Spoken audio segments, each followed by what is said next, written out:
It is my pleasure to introduce you to a couple of my colleagues, Anthony Lapia, who leads our East Coast sales team here at hireEZ, and Madeline Easterbrook, who leads our post-sales or customer teams here at hireEZ as well.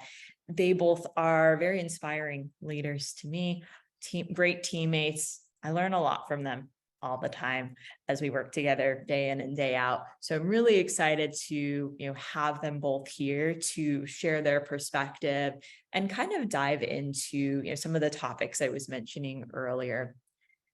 For this session, we're really going to dive into kind of the overlap, right, that exists between sales, revenue-oriented teams like those that Maddie and Anthony lead, and the overlap that those have with outbound recruiting and talent acquisition strategies. So they'll dive into a few key themes with us today, right? From effective collaboration and communication to success metrics to keep an eye on for your candidate funnel, and maybe even diving into a little bit of what we want to avoid, right, around these topics. So definitely it's going to be a bit of a conversational section, our fireside chat here.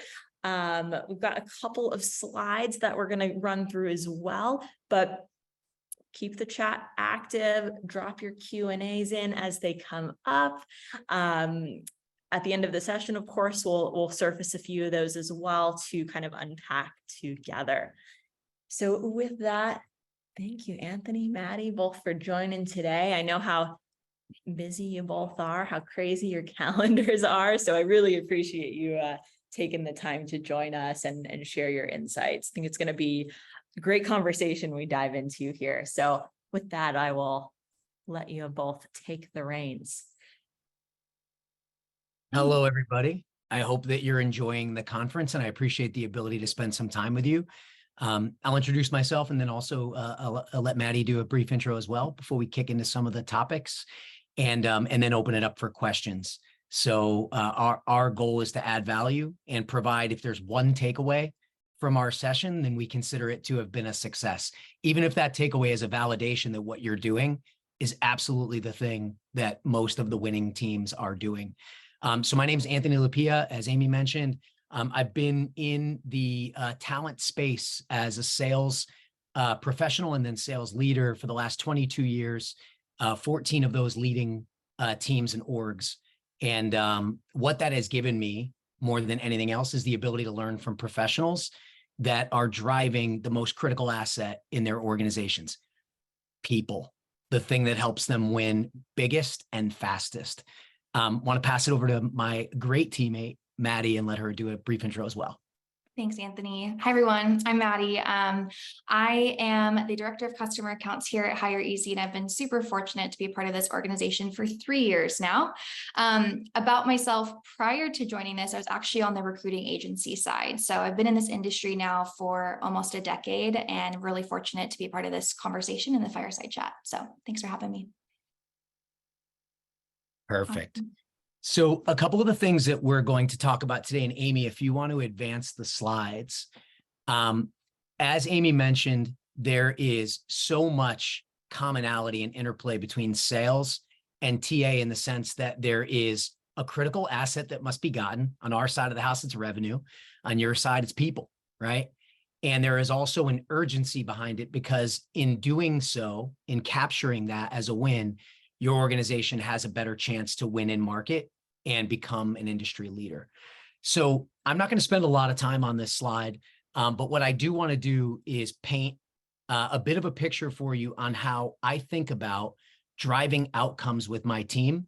And the reason we decided to focus on this part for me is that one of the things we hear most commonly from TA leaders that we work with is that their biggest challenges are driving an outbound motion, also holding the team accountable to certain metrics and standards, and being able to reduce time to hire and hiring cycles. And so that's very similar for us. We drive revenue through bringing new customers and existing customers into or back into the fold. And we look to do so in ways that are more meaningful, i.e. more revenue. And we also look to do so in ways that are fastest so we can get to doing quality work with those teams. So how does one take a vision or mission-driven approach and then trickle it down to a tactical approach where you can not only align yourself with the C-suite, your leaders and your ICs all towards driving proper pipeline, getting candidates into the mix, and then hiring those incredible individuals. Pay no attention to what's in the squares. I've put it in there as a placeholder because it's boilerplate. I don't know each of your individual organizations, but I did so to drive some ideas. So let's say that our mission in this case is to build a world-class TA function. And that may mean a lot of things to a lot of people. That becomes the anchor statement for how we then drive our operating priorities, our business levers, and our key drivers and measurements. I use these because if you want to take away the fancy words, this is the why we do what we do. That's the mission. It's the how we are going to get there, where we are going to focus, and what we will measure. So it's the why, where's, who's, and what's. So if you want to build this out, Amy, I'm just going to go through this quickly. And then where Maddie is going to focus is in the actual execution of some of this process and how you win with engagement and sequencing. So if we're looking at an organization that wants to build a world-class TA function, they're going to have to get together with their leaders, which is a process that I've gone through throughout the years, to build, if that is our mission, what are our operating priorities? Where will we focus? I use these boilerplate ones because they're ones that I hear quite often with leaders that I meet with. Collaborative. We will be a collaborative organization that understands the needs of our line of business leaders. Balanced. We need inbound, but we also need a very strong outbound motion, which is very hard to build. And then they make investments in tools and technologies, much like many of you have made with hireEZ and other parts of your ecosystem. If you build further, once you've chosen how you're going to attack that mission, there's the question of where. So in this process that I built out as an example, internal cadence. How do we work with our teams, and how often, where, and what are the key markers for what a strong relationship is? Activity. What are the things that we're going to focus on in order to drive top talent into the pipeline? And then from a technology perspective, what will we deploy, adopt, and execute with, and how will we manage when that doesn't go well? When you look at the bottom layer, when we talk about the what in terms of what to measure, and you can build that all the way out if you want, Amy. I put a lot of builds in here. I'm just glad I didn't put the noises. So the thing that I like to focus on here is I often tell my sales orgs that once we understand the mission, the operating priorities, and the business levers, any one of our tactical day-to-day activities that doesn't fit into the mission doesn't matter, right? And what that does is that keeps people very laser focused on, I know every day what I need to accomplish, how much of it I need to do, and what does success look like from a measurable perspective. So we'll get into more of this in the Q&A, but I give this framework as a very easy model for many of you. This is not the first time you're thinking through this or like this. What's different here is that it gives you a model to be able to build out with your team, because this will be blank in the beginning. The mission will probably be very clear because as a leader, you're often helping to set that with your executive team. But the actual activities will become much clearer when you align them to the mission, the business operating priorities, the levers. It becomes clear what you need to do and how you might like to measure it. So I'm going to take a moment, pass this over to Maddie, where she goes a little deeper into another facet of this, and then we'll open up for Q&A. Thanks, Anthony. Thanks for teeing it up. I think that it just finds what we're going to talk about next nicely. So before I go into just kind of what I think is really a secret right now amongst the organization is treating the recruitment process as a sales endeavor. So that's really what I'm going to be talking about over this next few minutes. But before I go into that, I want to talk about first and foremost my why.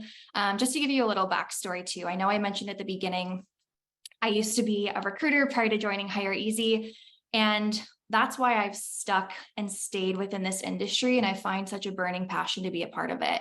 It's my why. And it started with a man named Drew. So when I was fortunate enough to work early on in my career, I was able to support hiring for natural language engineers for Siri, working at Apple. And so the hook there, brand awareness, was fantastic. But what really made a difference for me is I was having to look for a South African native engineer to uproot their lives and move over into California. And I was able to create that relationship with Drew, and he was naturally the hire that was who Apple chose for this specific position. And I wanted to share that just because I have had a lot of conversations this week just around, right, the relationship building. That's been our theme amongst this. Outside of engagement, it's all going down into that candidate relationship building and also the candidate and recruiter experience. And for me, myself, I was able to have that relationship with Drew. He trusted me to uproot his life and move over into California, Cupertino, to start and implement his new journey and chapter in his career. And that was something that was so key. Outside of having the brand from an awareness perspective, the hire and him actually joining and saying yes to move forward, that was because of the clarity of the process, the trust in that relationship building that we're able to foster together. And so as Anthony's talking about the mission and really creating that clear picture, you need that clarity and purpose amongst your team members to be able to go into the market and really be that consultant to who they're going to invite to join your organization, specifically those high performers that you need to join your organization to make a business impact. So with that being said, I think what I took from that and that experience myself, and what is really, been formative in our conversations with a lot of TA leaders today, is where does that start? And so for those of you that are already incorporating this as your best practice, again, as Anthony mentioned, I hope this validates, but also an idea if you haven't, is taking it a step further with that rec intake and that relationship building with the hiring manager. So you're an extension of that team. So specifically, right, in sales organizations, you have SDRs, AEs, and you usually have a product. Translating that now into recruitment, you have your sourcer, recruiter, and then your product can essentially be your hiring manager. They're making that impact. It's going to say yes into you having that joiner for your organization. So I think that for that rec intake process, it's going beyond those hard and soft skills of what they're looking for. It's understanding their why. Why do they show up to work every day in that, level of effort and that level of efficiency? How do they create that level of structured autonomy within their teams? How do they create that culture and that sense of excitement that's inspiring their team members to implement projects and really impact the business in unique ways? Those are specific things that I think really high performing TA organizations today are taking it upon themselves to really elevate their conversations, that all builds into what you're seeing on the screen here right now, just in that multi-level approach of that sequencing. So far too, long ago, it was just kind of the post and pray. It was waiting for those right qualified applicants. Now you're really needing to have more of that outbound approach that's really cultivating not only just that brand, but it's also the awareness of really the story and impact that an organization can have. So taking that a step further, when you do have that foundational anchor amongst your rec intake and that relationship with your lines of business, with your hiring managers, you're then going to be able to articulate this story and this narrative for the candidates in a much more impactful way that's going to help everyone convert and close, right? That's what we're all kind of looking for too. Those other two words that sales organizations talk a lot about. And I know that's really important for impacting the high-performing teams from a recruitment perspective. So outside of just kind of that foundational rec intake, a couple ideas here that we're seeing on the screen. This is a primary example, but we hope that it sparks some interest or some additional dialogue amongst other lines of business in your organization specific to marketing. Sales organizations traditionally have always partnered with marketing at a really high level. And I think that a big shift right now that we're seeing is that same level of demand for partnership amongst TA organizations. And that way we can help to, scale lines of business in a new marketplace where we've never hired before, or that skill set that we need hasn't been familiar that our brand is there yet. So these are different ideas that we really hope that you bring into your conversations moving forward. I will say that outside of just kind of what you're seeing on the screen here, a couple other ideas in that employee testimonial, take it upon yourselves to have that hiring manager create a 1-minute video just about how they view culture within their specific team. Have another team lead in that project talk about the impact that they're having on the business, or just like the skill set that they've been able to acquire while working within that team. Those are the differences that are going to stand out to candidates today, right? It's not like a product feature and function. It's not going to have that level of it, but you're going to have, beyond the scope of what's the salary for the role, what are the benefits, it's really the why. So I know I started with that, but I hope that that really communicates a little bit more effectively the whys behind how we can have a multi-step approach and really having a connected organization that's going to empower your team to have those impact hires, not only from a quality perspective of the pipeline, but that way you can be able to enable and tap into it when the time's right for those different roles that you need. So Anthony, feel free to add anything else that you have, but just kind of wanted to share at a high level. No, I love the way that you fully drafted this out. And I think the message that I would tie it all together with is Maddie's really talking about plan of attack and what excellence looks like. And where I'm talking about it is conceptually, right? Weak leaders demand excellence. Great leaders inspire it. And that's the thing that I'm trying to provide, is a model to be able to get the day-to-day activities done because you've inspired excellence and you're very well aligned to mission, vision, values, because they're all present and they're a big part of your employee value proposition.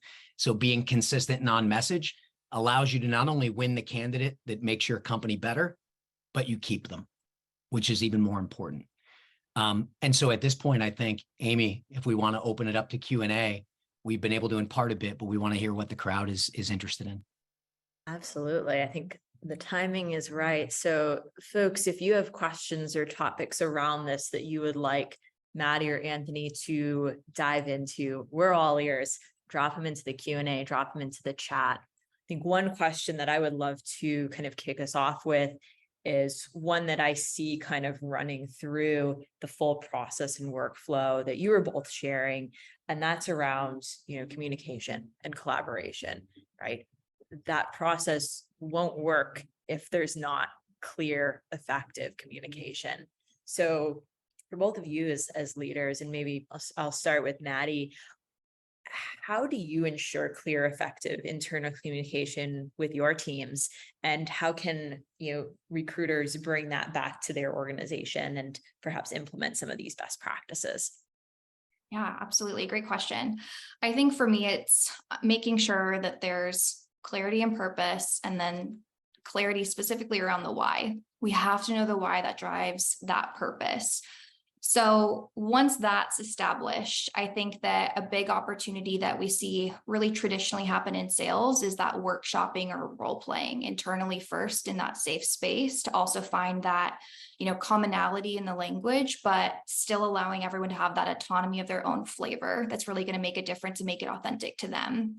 So that is a big piece that I know I found success with, and I think other TA teams can definitely take away.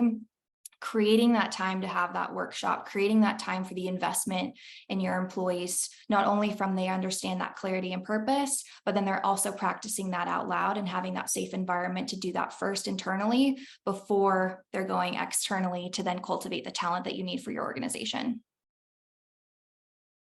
Awesome. Yeah, I think definitely practice makes perfect, right? As the saying goes, and the more you can kind of get comfortable with, the talk tracks and the different messaging that you want to deliver to candidates, the better, right? Anthony, I don't know if there was anything that you wanted to add to that, but feel free to share your thoughts as well. The only thing I'd layer on top of that, because I think Maddie gave a great answer, is your EVP starts in the C-suite, it dilutes in the middle, and it dies in the field if it's not strong.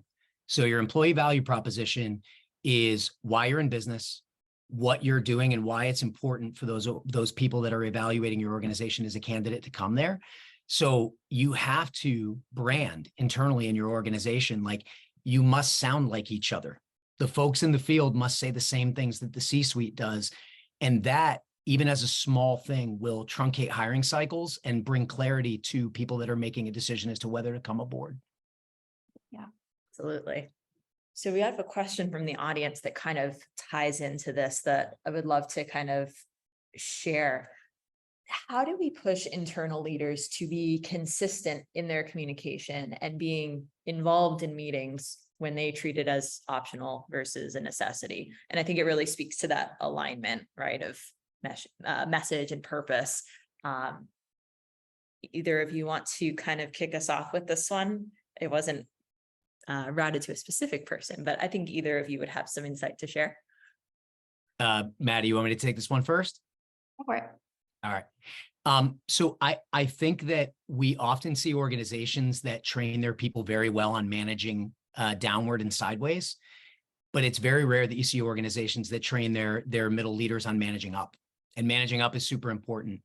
And one of the ways that managing up is really important is you have to challenge the folks that are driving the organization and its employee value proposition and its messaging and its brand to constantly challenge the status quo, to always think about better, bigger, and different. And so I think that's the big thing, is like enable your managers that are leading individual contributors, enable them to manage up well, because their ideas are fantastic and the organization needs them to push forward. Absolutely. Got a couple shout outs in the chat around that. Managing up is a fight that I fight every day. Thank you, Rick, for sharing that. Love it.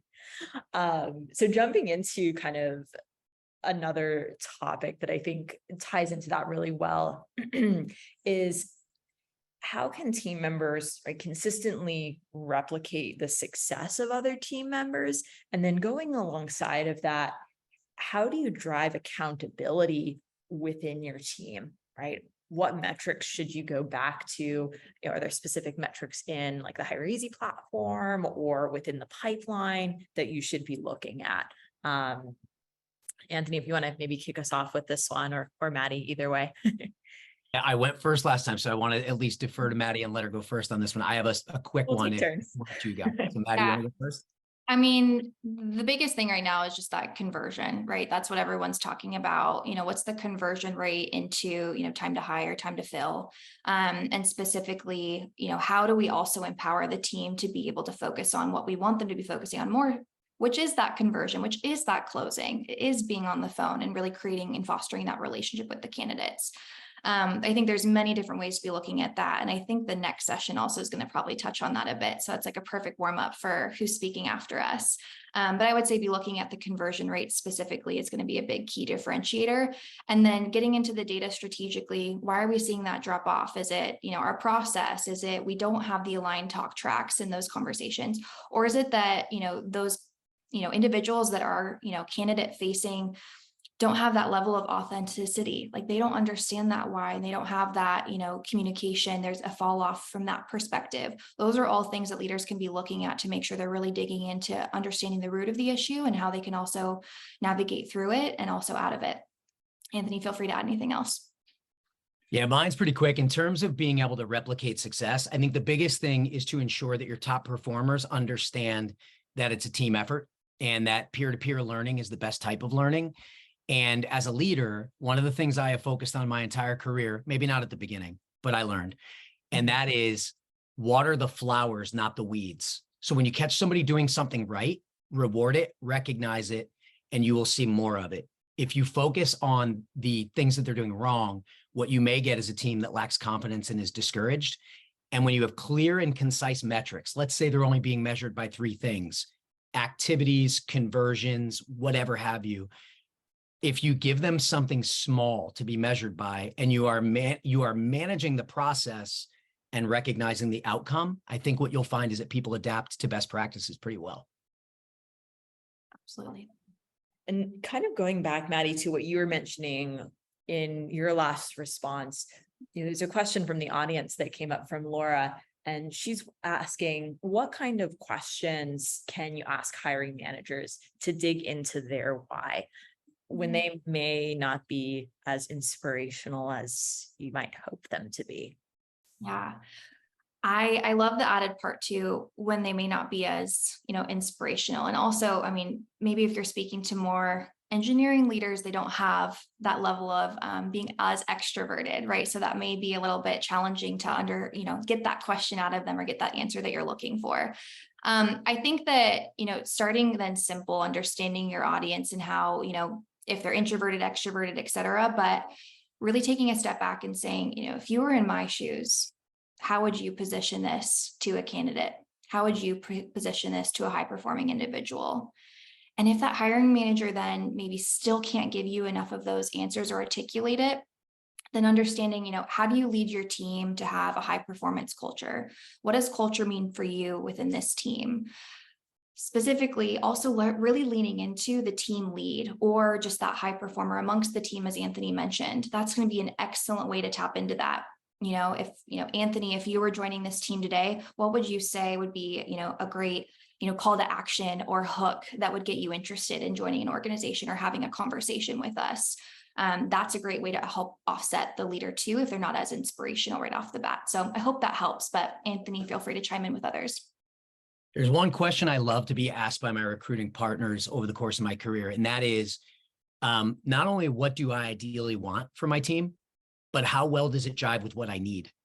Because a team full of the same types of skill sets will often leave you in a deficit somewhere else, right? So the other thing that I like to think through, because when you are a great recruiting partner, you are a thought partner to the hiring manager. There's no first among equals. Like, we're both trying to do something together. And it's not like you need to feel like you can ask those folks the question. They're your partner. So I also like to be asked, when you think of skill sets across your team, where do you feel bullish, i.e., what do you have tons of? Where do you feel bearish? What if over the next 6 months you don't do better? Will you fail? Well, we should probably go get that on the open market because it's easier to buy than build when speed is of the essence. Nailed it. We call out. Going back to our metrics and kind of TA metrics, but also just the metrics that make the most impact, right? Oftentimes there are metrics that are just metrics for the sake of metrics. How do you focus on the metrics that have a bottom line impact? And what metrics, right, can you kind of focus in on to determine the success of your efforts? Anthony, you want to take this one? Yes, and I'll be quick. You jumped right in there. One of the things that I think is so interesting is over the years, how much synergy there is between the organizations that my team and I get to support and the organization that I'm responsible for leading, in that the very same things are important. When I think about it, there are 3 key metrics that really have a ton of weight in both vocations, whether it's sales or talent acquisition. One is pipeline. Are you generating enough active pipeline for us to be able to have the candidates to address our needs? 2, conversion rates. When you're telling your initial story, how well are we getting them to the next step? Time between steps. Here's why, right? Like just like in sales, I often tell my teams and myself, when you are not winning, you are losing, because whoever is not talking to you is talking to someone else. When someone's active in market and the steps are getting further away, you are losing, and you need to address that, right? So cycle time is the 3rd metric that I think about as being so important, right? Because time kills all partnerships. And Steve had a great call out in the chat here. It's not simply a question of a pipeline, but the perfectly targeted pipeline. Absolutely. I think one thing to add on that is just around asking your team members to, do we have this skill set ready to go? Are we able to line up interviews? If not, that's also a part around, we don't have that perfectly targeted pipeline yet. So how do we make sure we really kick it into gear and start that proactive momentum so we don't continuously feel like we're in that reactive state of chasing? And that really help offset. And then that way you're going to be able to get to everything Anthony just focused on as well. So I was super fortunate to be a part of this conversation today. Amy, thanks so much for having us.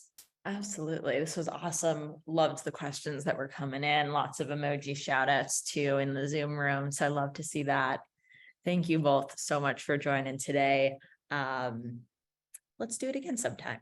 Yeah, Amy, one closing thought, not to Yes. lengthen the conversation, but it's Outbound RecruitCon, right? And the market has shifted drastically in the last couple of years, where outbound is more important than it has ever been.